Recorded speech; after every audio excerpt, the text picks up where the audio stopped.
Hello and welcome to Channel Gap. My name's Jason Reynolds and here again today with Nathan Webb-Smith. Nathan, how are you today?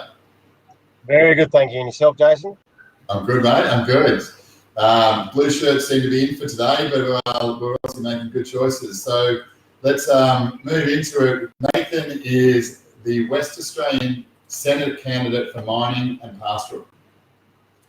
What we're going to be looking at today is a topic of firearms. Now, firearms obviously brings up a lot in different people for different reasons, and many people have grown up with firearms in their life, as you would have, Nathan, on the land and understanding the responsibilities that do come with it. It is, and as GAP comes to say that it is, ownership is a right, not a privilege. But we want to talk a little bit deeper into this sensitive topic. So why do you believe it's an important aspect of GAP's policy? And why is it important for people to understand what's relevant to that here in Australia beyond the tragedies that exist around the world and at times in the US? Yes, firearms is a very hot topic, and a lot of people don't want to touch it with a 40-foot pole. But GAP's position on firearms is they do want to standardise it across all states, and you're right. It is a right. It's not. Sorry.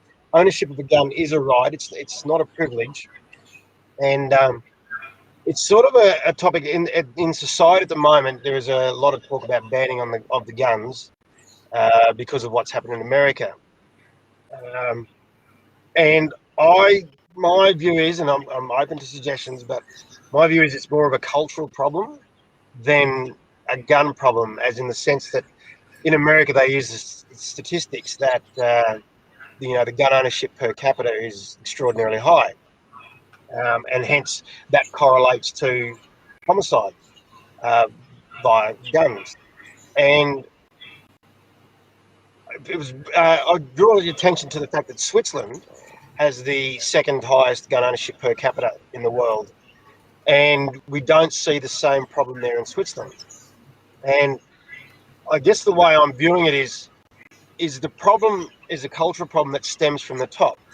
Now, I'll probably get into trouble for saying this, but the US government, whenever it's had an issue in the last 50 years, 60 years, the first thing that their leaders do is go across the ocean and give someone else a bit of an uppercut with their military. And so that's the example they set for the rest of their society.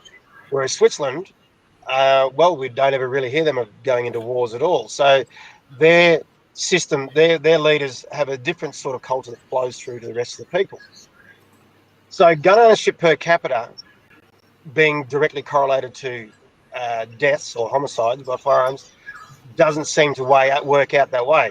Now, if we wanted to even narrow it down further, if you worked on gun ownership per capita, we could look at rural Australia, and Western Australia and rural Australia, and if you look at that, that would be a higher gun ownership per capita than just about anywhere else in the world. And we don't seem to have the same problems that we have, or that they have in America. And so I think we need to look past it and try and understand that maybe giving the government power to basically disarm the population might not be the answer. And it's not such a terrible thing, because in the bush, firearms are an essential service, an essential part of daily life. We're forever killing our own meat, self-defense against rushing animals like bulls and that kind of stuff. There's all sorts of reasons why we actually have firearms, but it's extraordinarily difficult to get them, and you almost feel like a criminal when you're talking to anyone from a government department when you're asking for a firearm license.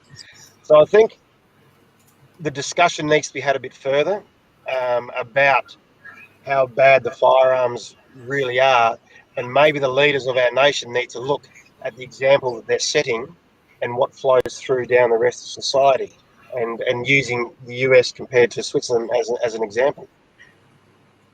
Absolutely. I think it's some really significant points there. It goes beyond generally the sensationalised, divisive type reporting that we're all become all too used to, but to really find the education and the truth that sits beneath that. And culture is a massive part. And I suppose it's what GAP is all about, is educating people, preserving their rights and having informed choice and making decisions based upon that informed choice. So is there anything else that you'd like to add, Nathan, anything that's important for people of WA to know as we lead up to the election in regards to firearms and beyond? No, I think the point you made there was very good. It's all about making informed decisions and letting the people become informed and then making the right decision. And it's just, it's very difficult. I get very concerned about disarming a population of people. I know it sounds bad, but we're all safe today. We're all living in a very nice, safe country, and it's all good. But we don't know what's going to happen in 30, 50 years' time down the track. And I think it's important that that we revisit the whole concept and the culture of guns, and realise that it's not such a bad thing, and it doesn't have to be like America.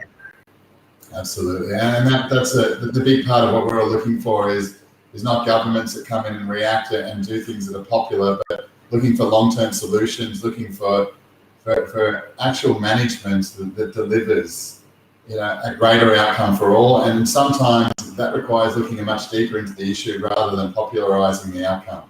So thank you very much for your time, Nathan. And just a reminder to everyone, this coming election, March the 13th in WA, make sure that when you get to that booth that you're allowing your vote to count. Get someone who you believe is going to represent you to bring about your rights in the way that you'd like to see them be heard. Remember, GAP has the GAP app. Look up the GAP app at greataustralianparty.com.au, where you can have your vote registered, where you can have your voice heard, and also start to understand a lot more about what the Great Australian Party is about in Western Australia and beyond. Thank you very much for your time today, Nathan, and thank you for your insights. All right. Thank you very much, Jason. Thank you. The Great Australian Party. Policies for the prosperity of all. Vote GAP for the restoration of the Commonwealth. Authorised by E. Nelson for the Great Australian Party, Level 1, 33 226 Beaufort Street, Perth, Western Australia, 6000.